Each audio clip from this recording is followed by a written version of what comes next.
matter. Attention, citizens of matter.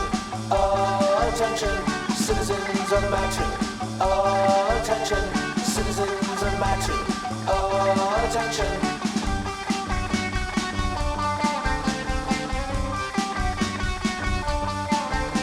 Citizens of matter. Attention. I have come from the 17th dimension to here to tell you I broke the dissension and that my orders can never be questioned. Citizens of matter, I must have your attention. Citizens of matter, I must have your attention. You've gotten away with it for so long. My time will be strong. Now I must sing to the gathered throng. You pronounce the name of your town wrong.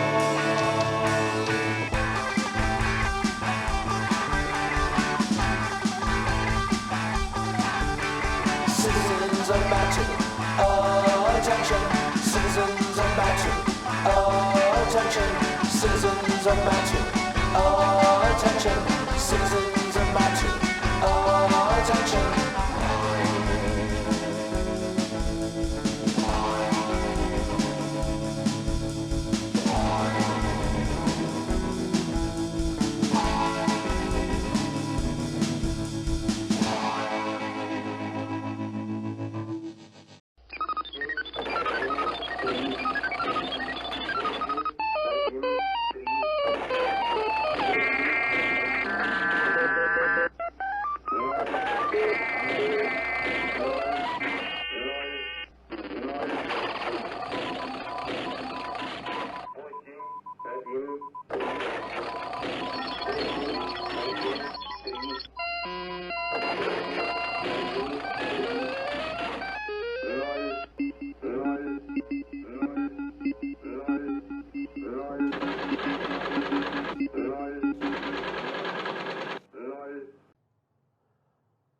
Our top story tonight.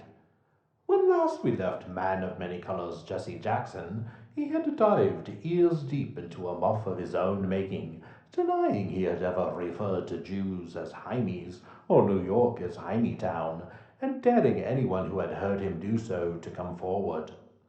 Well, enough of them did that he had to mea culpa himself, at least as much as anyone whose bread and butter is grievance politics can mea culpa, saying he had made such remarks in, quote, private conversation and not, quote, in a spirit of meanness. Well, that's a relief. I guess that lets my uncle off the hook then. I'm sure you two could have a wonderful conversation, as long as you keep it about the one thing you have in common, and not veer off into the area in which you two have the same opinion, just on opposite sides of the brightness knob.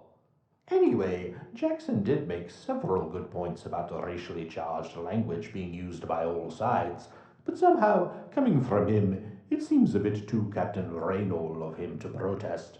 But only time will tell if this area is his least vulnerable spot. Oh wait, that's a pretty bad one too.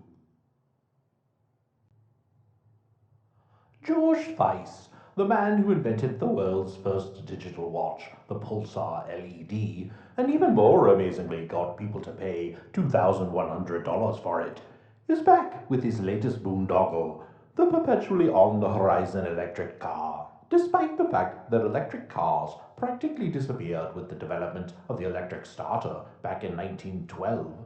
Because who needs all that electricity to run a car when you can just use a little to start it, and then run it with all that sweet, sweet black gold Texas tea? And so what if some birdies die, and sometimes you can't see the top of the Sears Tower on a clear day, and a bunch of polygamous religious fanatics can make you sit in lines for hours to pay $1.15 a gallon? Oh, I'm getting lightheaded. I need to adjust my valves. Anyway, Mr. Weiss is offering a puff of his pipe dream to anyone who will listen, and more importantly, anyone with some disposable income, promising a car with no motor oil that will run on magnesium rods and something called electroline, which sounds like something straight out of the latter years of the Nikola Tesla experience. And while I admire the man's goals, and frankly his chutzpah, I'm afraid what the electric car industry needs to ever make it viable is another Henry Ford, a wunderkind inexplicably given cachet by the American public who produces an overhyped product that doesn't do quite everything he says it does, and who tries to control what his workers say or do, and who is in reality a raging white supremacist and appeaser of America's enemies, who pushes the media conglomerate in order to spread his vile political philosophy. But what are the odds of lightning striking like that twice?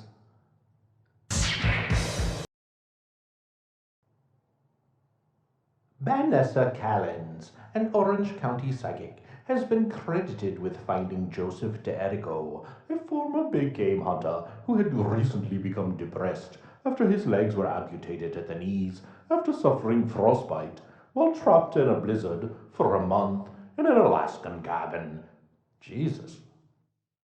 Anyway, DeErico's family, distraught at being unable to locate their loved one, consulted the psychic, who let them know that they had been within 100 yards of Joseph, who was still warm but in danger.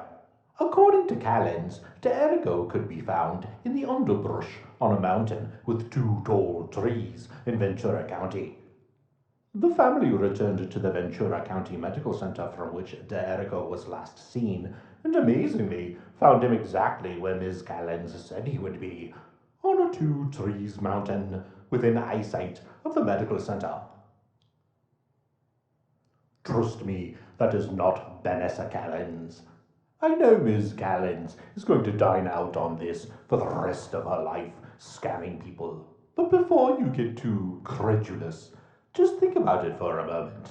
The mountain with 2 trees is a very famous local landmark, and it is literally out the back door of the medical center where he was.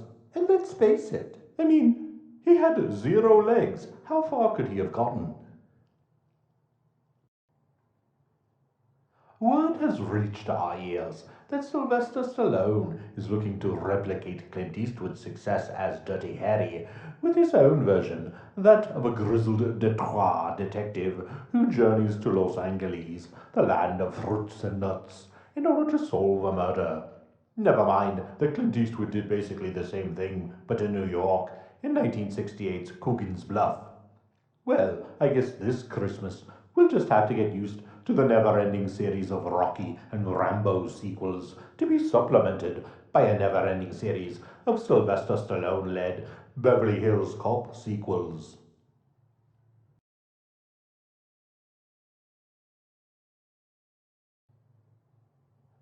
Wherever there are 60 women in bathing suits gathered to pose with backs arched and breasts thrust forward, you can count on me to be there to make judgments. Pictured here are the hopefuls looking to nab the title of Miss New York, USA, and the first thing I noticed was the first thing that comes to mind when I think of New York. 90% white women.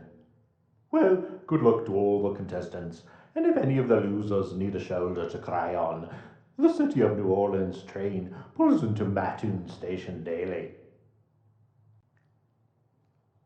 Did you know that it's Dr. Seuss's 80th birthday? Sure, and if you look inside, you'll see a birthday greeting to... That doesn't even... Let me try it again. Did you know that it's Dr. Seuss's 80th birthday? Sure, and if you look inside, you'll see a birthday greeting to... Is this blank verse? I mean, how hard is it to come up with something like hippity-ho, hubbly-hey, guess who's turning 80 today? The man who gave the Lorax's voice, the wonderful schmunderful Dr. Ted Zoyce. You get paid to do this, you know. Hell hath no fury like a woman stuck on Guam, especially if that woman is director of the Department of Health and Safety, Judith Guthertz, who for the 2nd year in a row has been turned down by the dimple king of Detroit, Tom Selleck, currently voiding his bowels all over the silver screen in the abominable Lassiter. Ms. Guthertz, 38, seems to think the newly single Magnum PI star would be interested in flying 4,000 to 6,000 miles all the way to the garden spot of Guam to escort her to the Police Week banquet and ball, saying, "I'm beginning to have my doubts about Tom. 2 years in a row has started to hurt my ego." Submitted for your approval. The last 2 women I am aware of that Mr. Selleck squired about. And Miss Guthart's. Unfortunately, Judith, the next Tom you see will be Tom Navy dropping his cargo on the beach, but only if you pray hard enough. In the meantime, Miss Guthardt has said she is considering other options. Sylvester Stallone, Luciano Pavarotti, or Don Rickles. Talk about a slippery slope. On the other hand, I would personally pay all expenses for this date, as long as you videotape it, including the sex. From the everything seems impossible until, holy shit, what the hell just happened department, comes a David versus Goliath story, but only if the Goliath in this instance was the actual David getting ready to fight the actual Goliath, and suddenly there was some young punk coming up to David and saying, "You don't have the stones to kill Goliath, let me at him, let me at him." The overlords of reality had just gotten us settled into the inevitable narrative of the coming Armageddon, with Walter Mondale poised to destroy the rest of the runts, thus securing him the honor of placing his face under the boot of the California cowboy, who's won our hearts with all his aw-shucks demeanor and a completely coincidental economic boom, when like a bolt out of the blue granite state, I read the news that Gary Hart has defeated Walter Mondale in a New Hampshire primary. The first thing I thought was, why in the hell would anyone in their right mind vote for Gary Hart? I mean, everybody knows he left Fritz von Erich at world class under bad terms, and nobody knows where he was last month. Was he in Tokyo? I'm not saying he was, I'm just saying nobody knows. Then I see this is apparently another Gary Hart, one of the 7 dwarves battling to the death to be cucked by the Snow White about to be sent off to Slumberland by the evil queen, with nary a huntsman in sight. Not only was this totally unexpected, it was so shocking that it forced Spazzy, Demwad, and Dotard to drop out of a race no one knew they were running. So just who is this Gary Hart whippersnapper anyway? Apparently, he's the Colorado kid with the old magic of Kennedy, only with 100% less Addison's disease, and presumably he isn't fucking some blonde bimbo on the side. He doesn't have time for that kind of monkey business, right? When the whole world is about to be your oyster, you don't need to go pearl diving. Regardless, unfortunately now, Mr. Hart is about to suffer a schoolyard beatdown by a man desperate to show that he can win at least one race, if not 2. Better luck in 88, Gary. At least you won't have Walter Mondale to kick around anymore. The ink on the undated death warrants isn't even dry yet, and already people are wondering if Chernyenko will be the poster boy for the latest Soviet leader personality cult. Imagine if you were in a cult, and this was the face of your dear leader. If it was Jonestown, instead of needing to force people with guns, they'd run out of Flavor Aid. Everyone would have been drinking so much of it. Make mine a double, comrade. Steve Thaler, a grown man who wears a vest, has developed a computer system designed to match potential couples based on a data input provided from questionnaires distributed to singles at a local bar. Imagine, for only $2, you can find out that pairing yourself with someone you have a lot in common with is just as much of a roll of the dice as pairing yourself with someone you have nothing in common with. That is to say, even if the people you have a lot in common with weren't lying about the things they like just to make themselves more attractive in the first place. Of course, had Mr. Thaler spent half the time he wasted writing his program chatting up girls at the singles bar, he could have discovered this himself instead of inventing yet another scam preying on the desperation of lonely people. Mark my words, there will never be a time when people start relationships with other people they only know from a computer screen. No one can be that idiotic.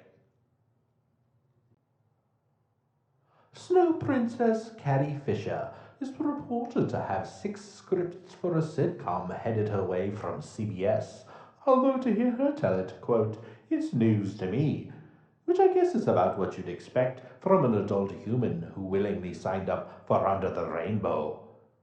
Maybe after dating Paul Simon all this time, Billy Barty seemed normal-sized, and she couldn't tell what was going on. Or maybe it was just...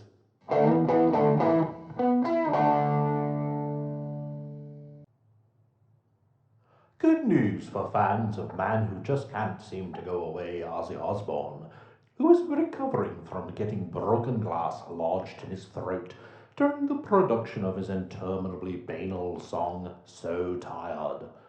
Trust me, folks, it makes John Lennon's I'm So Tired seem like Crazy Train, and I'm So Tired isn't good enough to make my single LP cut of the White Album. Don't at me. If you live long enough to find out what that means anyway.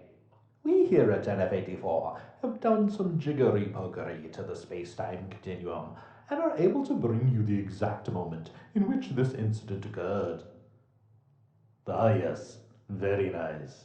I could watch that for hours. At last, the glass is doing to his throat what his voice has done to my ears for so long.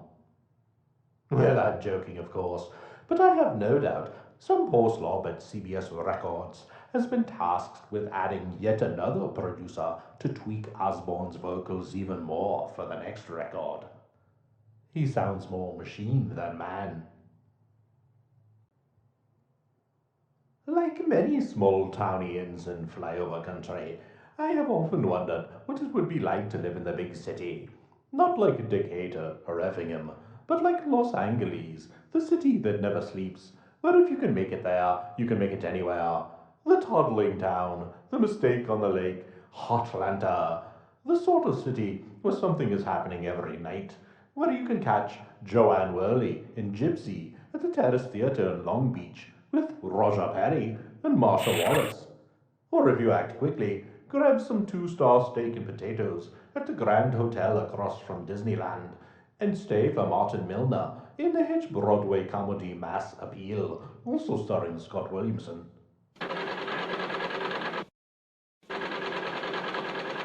You know, on second thought, I'll probably just stay home and watch Bob Hope's Wiki Wacky special from Waikiki. I have a feeling it might be one of the last chances to see Lonnie Anderson before she's co-starring with Martin Milner. You know, they say sometimes a picture is worth 1,000 words, but sometimes it's worth even more if you add sound. Bozo, Bozo, always laughs, never frowns. Bozo, Bozo, Bozo the clown. Oh, Billy, I'm glad you made it here to the Bozo Big Top today. Good news for those who like jokes with punchlines so obvious you can see them coming from at least 12 inches away, or so I've heard. As the Friars Club and 147-year-old comedian Milton Berle have removed the plank that kept them at arm's length from each other since Berle was not invited to a testimonial for Cary Grant in 1982. Berle, who acknowledged feeling slighted, said, "It's no good to stay mad at anybody. It's better to live by 2 words, forgiveness and love," adding, "In a dispute of this size, the only thing you can do is lay it all on the table." Of course, in my case, I only had to lay out as much as I needed to make my point. But I'm not mad at anybody. These things roll off my back, the way my penis unrolls down my leg when I take off my boxers in the Schwitzer. But then you probably can't relate to that, can you? Speak for yourself, Tootsie. Scandinavian Airlines System Flight 901 overshot the runway at JFK Airport in New York on Tuesday, thankfully skidding to a stop before completely plunging into Jamaica Bay. All 177 passengers survived, though some reported minor injuries, But within days, there was already a new JFK conspiracy decrying the NTSB's magic runway hypothesis, followed by an attempted cover up during the investigation. I have done my own research, and interested viewers who wish to know more about what they don't want you to know can learn more by reading a mimeographed copy of The Truth About 901. Just send a self-addressed stamped envelope and a money order for $1 to P.O. Box 112263, Mattoon, Illinois 61938. Please allow 2 weeks for delivery. It was a thriller night for the one-gloved king of the country of the bare-handed, as the still smouldering Michael Jackson moonwalked away with 8 Grammys, beating the record of 6 set in 1965 by Roger Miller for King of the Road. Really? 6? Huh. Trailers for sale or rent, rooms to let for 50 cents. I mean, sure, it's a great song, but 6 Grammys? Anyway, 8 Grammys may seem pretty impressive, but I'm fairly certain if Quincy Jones was the producer of an album of my farts, it would win at least 2. And for comparison, someone named Georg Solti won 5. And who in the fuck is Georg Solti? And even the once cool but increasingly unbearable Sting got 4, including 1 all by himself. So let that give you a sense of perspective. But before we say goodbye to this year's winners, what the fuck is this picture about? Are we all just pretending this is normal? I mean, Brooke Shields is used to being groomed, but that poor little boy, doesn't anybody care? Special Envoy to the Middle East, Donald Rumsfeld, yet another Nixon cast-off, making a guest appearance on Ronnie's redemption tour, is expected to resign following one last trip to the region, which in the last 4 months has seen the Marine barracks bombing, their subsequent withdrawal, Amin Jamal's near capitulation in the civil war in Lebanon, a nudge-nudge wink-wink meeting with noted humanitarian Saddam Hussein, enemy of our enemy, you know, and the collapse of any Arab willingness to negotiate with Israel about anything. Well, I don't know about you, but short of Moses coming down from Mount Sinai with a tablet bearing a flaming 11th commandment from Yahweh, that's the next best thing to God telling us that Donald Rumsfeld should in no way ever be allowed anywhere near Middle East policy again. Inshallah.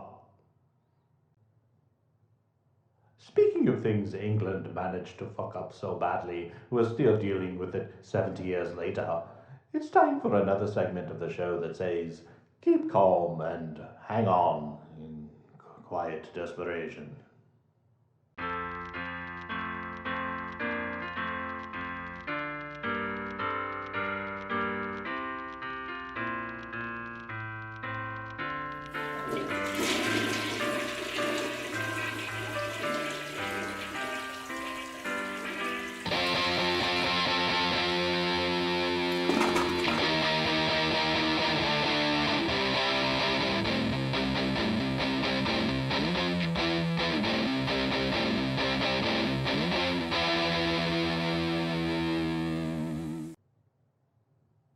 First up from the land of Blighty comes the shocking news that adult sex and horror films are being shown to fifth form students in Manchester in order to keep them happy and prevent disruption.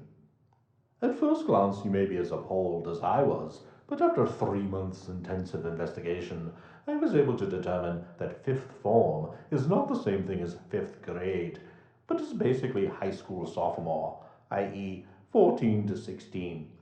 And that the movies were shown as part of an elective course on the mass media and included Carrie, Escape from New York, Friday the 13th, Animal House, and Rocky. I mean, apart from that being a class I would totally sign up for, these are not exactly what I would call adult sex and horror films. I mean, I was 12 when I saw Friday the 13th Part 2 on cable, and while it was the first time I had ever seen pubic hair in a movie, to date I have hardly ever attempted to murder people while they were having sex. At any rate, it's rather rich to complain about quote-unquote sex films being shown to 15-year-olds when this girl is on page 3 of every newspaper in the country, and only has to be 16 at that. Note to you Woody Allen fans, both of those models are 20. Next we have the heartwarming story of Helen, who has been training for a London marathon this year. So inspired by her dedication was Helen's mother Dorothy that she too began training. Helen, 18, said, "We are training together and go out running in the evenings," adding, "I can't tell you what a thrill it would be to run my first marathon with my mother right behind me, constantly giving advice on how to improve my running, letting me know where I'm going wrong, asking me why I didn't do it the way she wanted me to, telling me all about my older sister Claire and her husband Darren and their little baby Daniel, and when am I going to marry that Mark who's always coming around, and oh God, I'd finally thought I'd found a way to get at least 26 miles away from that voice that's been in my ear every waking moment for 18 years. And now I think at the end I won't stop running. No, I'll just keep going and throw myself off a Grosvenor Bridge." Goodness, I haven't seen a daughter try and fail so spectacularly to get away from her mother since Carrie Fisher tried to get away from Debbie Reynolds in 26... forget it. You wouldn't believe me if I told you. Trust me, it'll blow your minds. If you were hoping for the next infectious single from Haysi Fantayzee, no chance. No chance. As it appears, the group which gave us the worst song of 1983, that wasn't Kisses Lick It Up, have gone their separate ways. Oh wait, that was the worst song of 1983. And I guess you can also chalk up the spaz-inspiring Boy George's sense of style on the list of their crimes against humanity as well. At least through the magic of videography, we can always relive the best 27 seconds of their career. On a loop, in the privacy of their own home. I could watch that for hours. Anyway, we here at 10F84 wish the trio the best in their future endeavours, and are sure we will be hearing from them soon. No chance, no chance,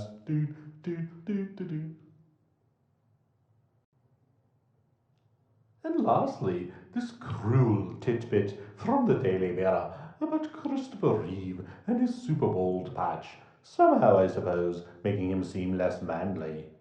Next, you'll be saying he can't change the course of mighty rivers. First of all, I want to point out this inane part at the end about Spider-Man, which by the way has a hyphen, you dolt, coming to the rescue of the good citizens of Metropolis. Spider-Man is Peter Parker, a white man from Queens, New York. The only Metropolis I know is a shithole on the taint of Illinois, a tourist trap that proclaimed itself Superman's hometown just to attract travelers on their way to the Sin City of Paducah, Kentucky, long enough to take a picture of themselves by the laughable Superman statue, buy some kryptonite candy, and get the hell out of there before somebody robs them for drug money. Anyway, do you have any idea what legal documents would be needed for Spider-Man to even show his mask in Metropolis? You think that skinflint Stan Lee is just going to let him waltz on over there, when he won't even let Steve Ditko sell Spider-Man drawings for $5 at fan conventions? Anyway, now I've gotten so far off track, even Superman couldn't fly me back home in time to catch the heat death of the universe. But let's just say that I think it would be a very good idea if instead of snarking Christopher Reeve because of a natural age-related process, we just leave him alone. Like, about anything. Just trust me on this. Let it go. And while we're letting things go, TTFN, you wankers.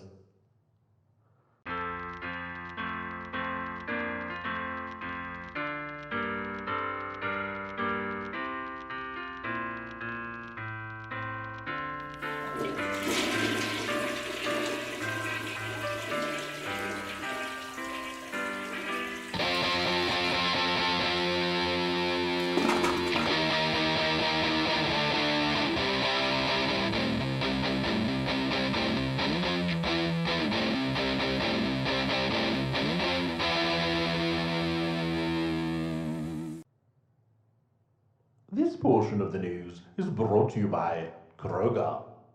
We here at Kroger know things have been bad recently, and we thank you for your patience. It isn't every day that the Uton Farbeatty shows up in the middle of Indianapolis, blowing his vicious, disease-ridden frost breath over our entire store.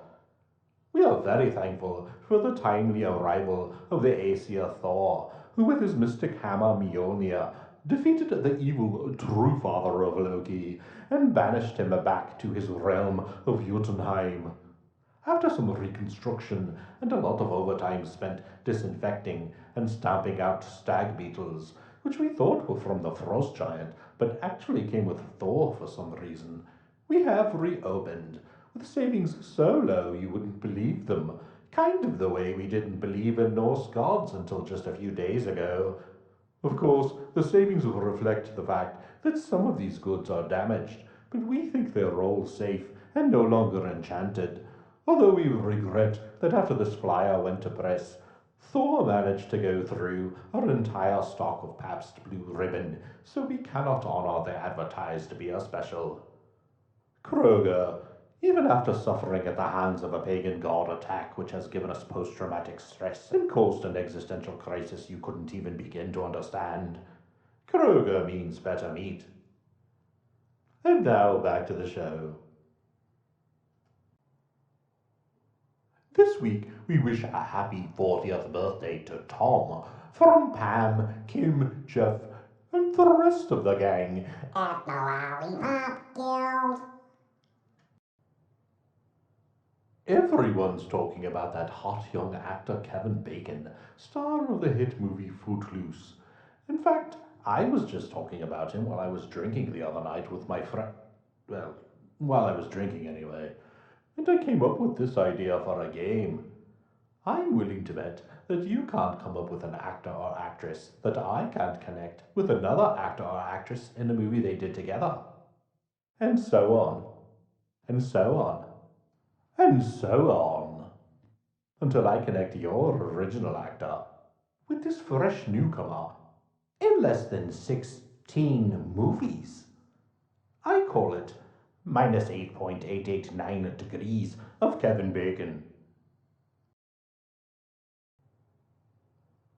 A New York State man who committed suicide was buried with his guitar on Wednesday, and boy howdy do I have an idea for a horror movie.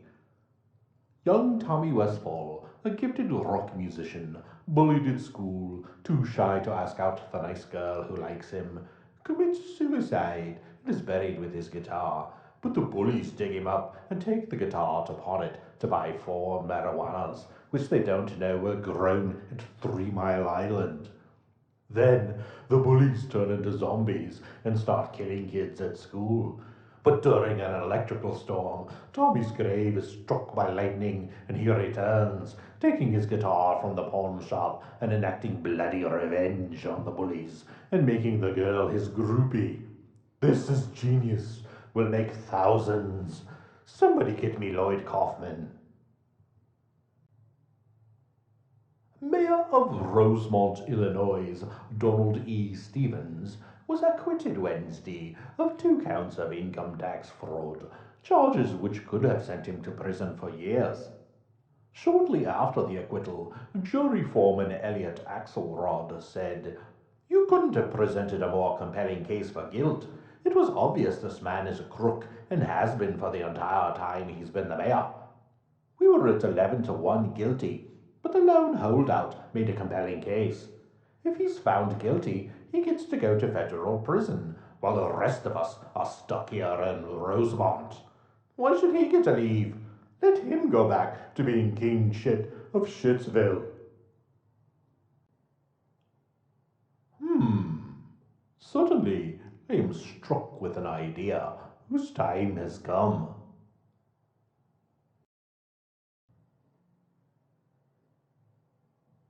You don't say. Well, in that case, I guess I'll pass. I have better things to do anyway. Good news for lovers of the macabre, as noted Adam's family and Jackie Coogan has died, aged 69. First things first, let's get this out of the way.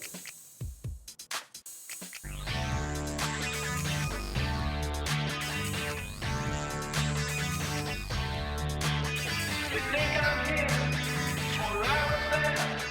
Can't move me right. No need to despair.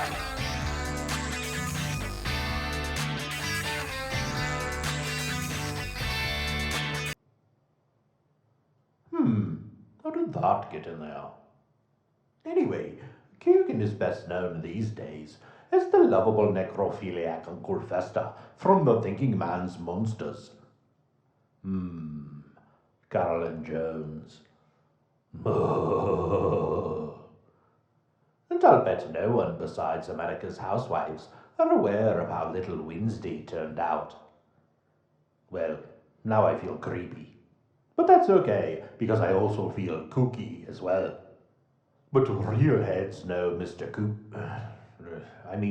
Coogan as the title character in Charlie Chaplin's The Kid, a movie which used to make my mother cry because I was never good enough for her. Anyway, Jackie Coogan's mother was a real piece of work who married her financial advisor the day after his father died and stole all his money, and is the reason why they passed a law protecting child actors' salaries. And that's why we know that young Ricky Schrader will be all right money-wise, even if he were to lose his mind by becoming a right-wing lunatic, thereby murdering his own career. And the Coogan law also kept that rummy Rance Howard from drinking away all of Richie Cunningham's Andy Griffith money, although Dopey seems to have managed to flush it all down the toilet in the process of making a movie about a mermaid with a less talented guy from Bosom Buddies. What was he thinking? Well, at least Clint Howard seems to have turned out all right. Speaking of the law of diminishing returns, it's time for another segment of the show that leaves no loose end untied.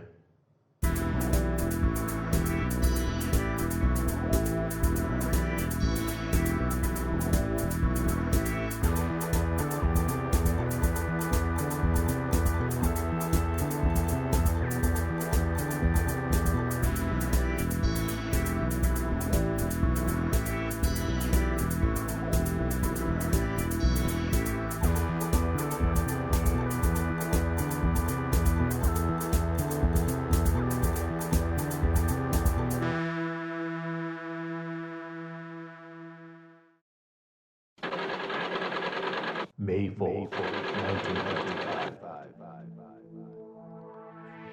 Former child star Jackie Coogan was returning from a dove hunting trip in Mexico, accompanied by his best friend, actor Junior Durkin, in an automobile driven by Coogan's father.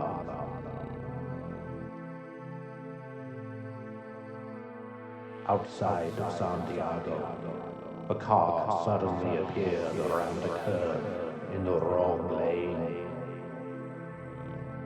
Coogan's father swerved to avoid the oncoming vehicle, but skidded out of control and rolled down an embankment.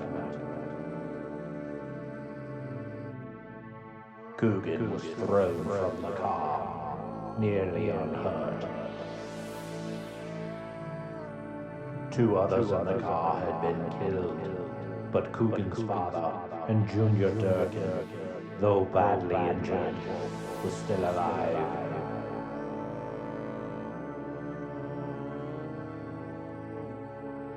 Coogan carried both to the road and flagged down a car. But Durkin died on the scene. And later, in hospital, did Coogan's father. Jackie Coogan was the lone survivor.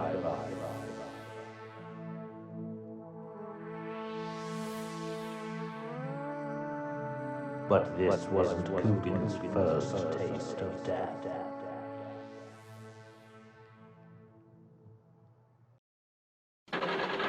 November 9th, 1939. Brooke Hart, 22, The scion of a San Jose family, which had operated a popular department store for nearly 70 years, failed to pick up his father, whom he was to chauffeur to a Chamber of Commerce meeting. That evening, the family received phone calls informing them that Brooke had been kidnapped and demanding ransom. Hart's abandoned Studebaker was quickly found not far from the country club where it was routinely parked, and his wallet was found on a tanker which had been refueling a passenger liner. Police questioned the passengers, one of whom was noted hot dog enthusiast Babe Ruth, but to no avail. Newspapers theorized he had been abducted by the ironically monocled Pretty Boy Floyd, currently on the run and suspected of involvement in the Kansas City massacre the previous June. Police doubles tapped the Hart's phone, and days went by, filled with several aborted ransom delivery attempts and several false arrests. On November 16th, a call was traced to a location a few hundred feet from a police station, and authorities were able to arrest Thomas Thurman before he could even hang up. Thurman broke under interrogation, quickly confessing to Hart's murder and naming his accomplice his friend John Holmes. Not that John Holmes. That was a different murder. Holmes, too, quickly confessed, and the two were charged with a bevy of crimes. Public sentiment immediately turned against the duo, as Brooke Hart was well-liked, young, and very handsome, a sort of Depression-era Brooke Dubman. Mobs began gathering outside of the San Jose jail, howling for blood whenever the prisoners were transported to and from court proceedings. California Governor Sonny Jim Rolfe told reporters he would not call out the National Guard to protect the kidnappers, and told their lawyer that he would pardon any potential lynchers. November 26, 1933. Brooke Hart's drowned body was found by duck hunters downstream of the San Mateo Bridge. He had been partially eaten by crabs. As newspapers reported the discovery, radio stations began announcing there would be a lynching in St. James Park that evening. Up to 15,000 townspeople of all ages had gathered at the park by nightfall. Sonny Jim cancelled an out-of-town trip in order to stop his lieutenant governor from calling out the National Guard, and refused Sheriff Emick's request for backup. At 11 p.m., the mob that had surrounded the jailhouse grew agitated and pressed forward.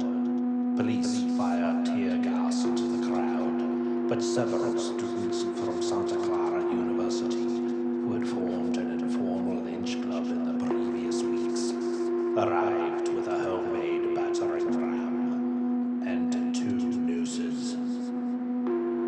The officers were forbidden from firing into the crowd, and within minutes the jailhouse door had been destroyed. The warden was beaten and choked into unconsciousness, his keys taken, and the cell doors to the 2 inmates were opened by the frenzied mob. Holmes was the first to be found. He was beaten bloody. A noose was draped around his neck. His clothes were torn from his body, and he was dragged headfirst down the stairs to nearby St. James Park. Thurman was next. He had managed to crab walk up to the 15-foot ceiling of his cell lavatory, but soon lost strength and fell, knocking himself unconscious on the toilet seat.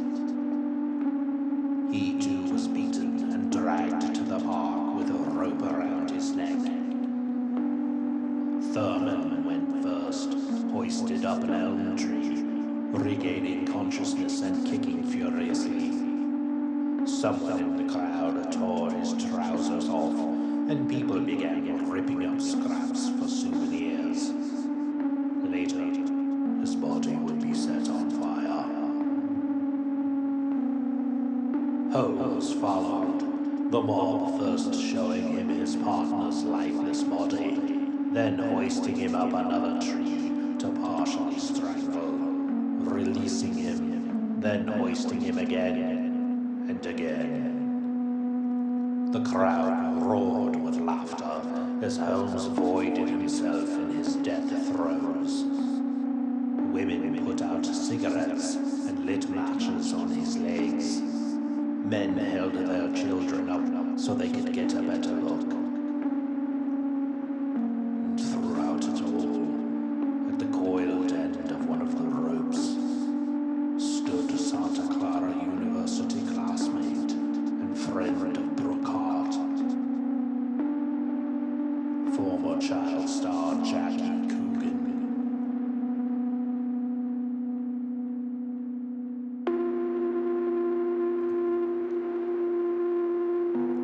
A conspiracy of silence enveloped the town of San Jose.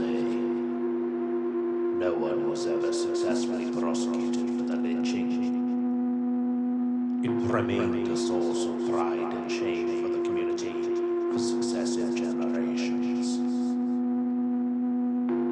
In 1938, after failing to receive any of the millions he had made as a child, Coogan filed suit against his mother and his stepfather.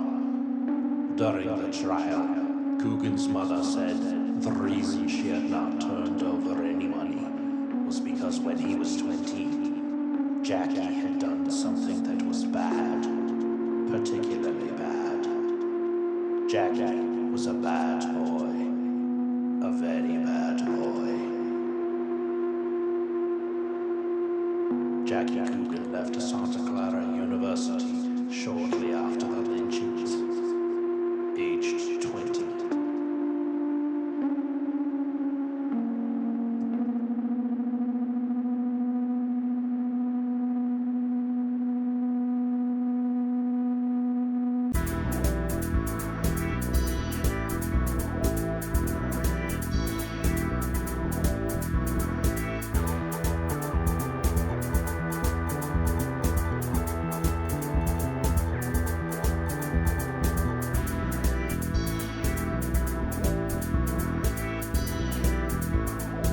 This series presents information based upon human information.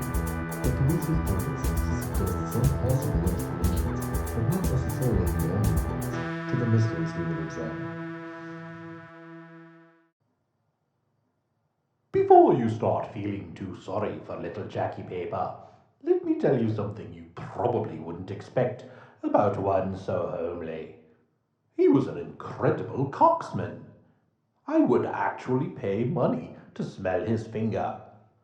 Not only was he married to all of these fine pieces of ace, he managed to bag Ida Lupino when she was fresh off the boat, before she got all those directorial delusions of grandeur.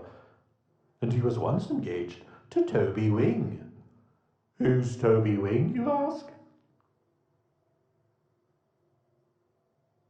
That's Toby Wing.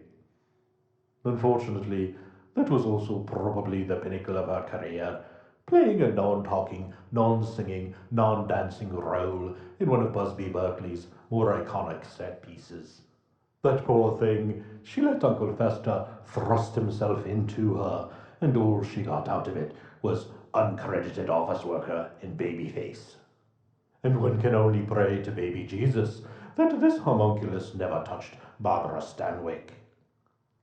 But the reason he died with a smile on his face is no doubt the fact that his first wife was Betty Grable. Yes, that's Betty Grable. Before anybody knew who she was. Before she had so much mileage in her. Before Harry James ruined her. Just think, millions of GIs would suffer uncontrollable bouts of onanism because of this woman's posterior. And Jackie Coogan knew what it felt like on the inside. But it wasn't all fun and game. Good God, how is June McCall not a household name? She really is a scream, if you know what I mean. Wait, I can do better. I've got a broomstick she can crawl on. Anyway, it wasn't all fun and games. Judging from this picture from 1961 with ex-exotic dancer Nora Carver, who, believe it or not, is only 40. Perhaps you could say Mr. Coogan was slumming a bit, but then the police did find enough marijuana in the house to make 200 jazz cigarettes. So I guess you take what you can get. I'd call it a wash. 1961, eh? Cheech and Chong were still sucking on their mother's teats. And suddenly, this seems to make more sense. You probably think by now that I've run out of things to say about Jackie. Well, let me call your Coogan's bluff.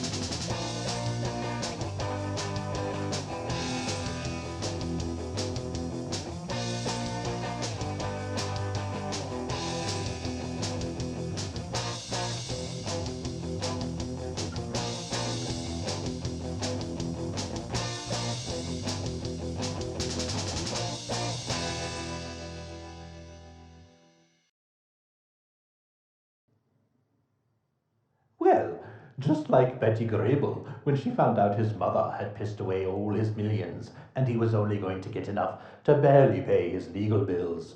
I've had as much as I can stand of Jackie Mason. Oh wait, that was Ed Sullivan. I mean, there's nothing more to say about Jackie Coogan except bye-bye. Members of a 16-man American climbing expedition have arrived in Peking and are about to embark on a quest to Mount Everest to find British climbers George Mallory and Andrew Irvine, who disappeared in 1924, having last been seen on their way to the summit before being enveloped by clouds. Expedition leader Warren Thompson said he would be using information from several Seattle psychics as well as conducting parapsychology experiments. You do realize this is a mountain on which 31 men have died. 68 if you count the Sherpas. And you're up there playing Ouija board. I can't wait for next year's expedition. Ooh, I'm getting a vision. I see a search. A search for 18 missing Mount Everest climbers. Tonight's show is sponsored by Lazarus Department Stores, now offering 20% off at our basic white sale.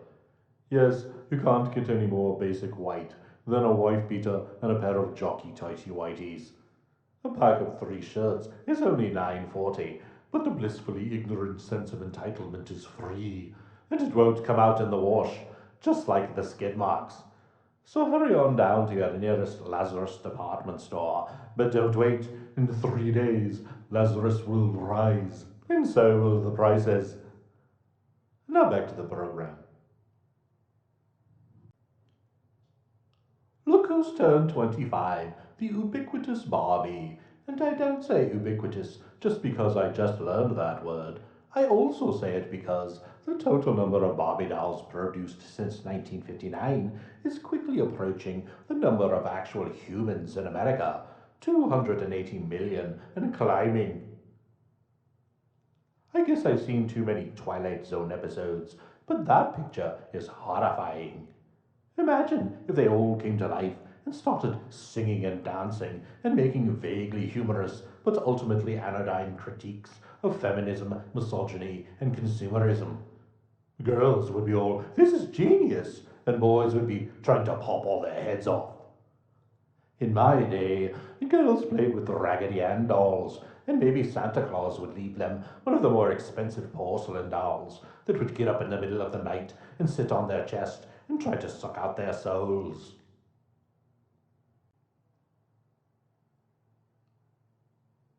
Jesus, my dude, how often do you get rabies?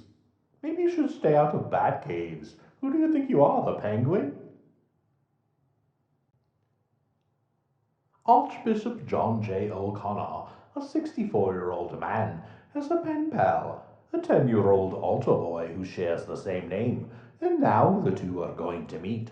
And there is nothing weird at all about this. A 5th-grade boy meeting with a fully mature man with the same name, a man who can show the boy the future potential development that God has blessed him with, as only a man who can decide whether or not you're going to hell can display. 100% normal behavior, not like that disgusting boy George. And in completely unrelated news, the Vatican has shifted its stance on the heresy charges brought against astronomer Galileo back in 1633, who had the audacity to say that the Earth actually revolved around the Sun. Well, it's about time, isn't it? That only took 350 years, which I think is about as long as it will take us to find out how that date with John O'Connor and his boyfriend turned out. And finally tonight, there is 1% more joy in Mudville this week, as at least the St. Louis paper has had the good taste to pick up the Sylvia strip by Nicole Hollander. When I first saw it, I thought, what is this shit? I can draw better than this. These jokes aren't funny. And I got unreasonably mad about that. As in, she only got the job because she's a woman mad. But after a few days, I suddenly realized Sylvia is the best cartoon outside of The Neighborhood, Herman, and Gary Larson's Far Side. And while the others are wonderfully absurdist, Sylvia hits me in the womb, metaphorically speaking, since it is so real, as you can see from this week's strip. Yes, presented with a choice between two old guys this November, something different might be tempting, but somehow, given the way the world works, it would invariably be worse. Except, I guess, if one of the two old guys had tried to overthrow the government or something. But Americans would never be stupid enough to let a guy like that back into office, right? Right?